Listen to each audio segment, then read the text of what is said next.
Yes finally తమిళనాడులోని political high drama ఎట్టకేలకు కొలిక్కొచ్చింది. విజయ్ ఆధ్వర్యంలోని టీవీకే ప్రభుత్వ ఏర్పాటుకి గవర్నర్ అనుమతినిచ్చారు. దీంతో రేపు తమిళనాడు సీఎంగా ప్రమాణ స్వీకారం చేయబోతున్నారు విజయ్. ఇక టీవీకే కావచ్చు, మిగతా పార్టీల వాళ్ళు కావచ్చు, ఇక టోటల్గా తమిళనాడు ప్రజలు కావచ్చు, ఇక ఊపిరి పీల్చుకుంటున్నారు ఈ న్యూస్ చూసి. రేపు ఉదయం 10 గంటలకు చెన్నైలోని నెహ్రూ స్టేడియంలో విజయ్ ప్రమాణ స్వీకార కార్యక్రమం ఉండబోతోంది. ఈ నెల 13 లోపు బల నిరూపణ చేసుకోవాలని విజయ్ని ఆదేశించారు గవర్నర్. టీవీకేకి కాంగ్రెస్తో పాటు సిపిఐ, సిపిఎం, బీసీకే, ఐయుఎంఎల్ పార్టీలు మద్దతు ప్రకటించాయి.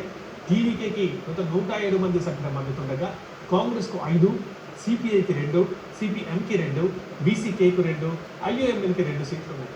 ఈ 5 పార్టీల మద్దతు టీవీకే బలం మ్యాజిక్ ఫిగర్ని దాటేసి 120కి చేరింది.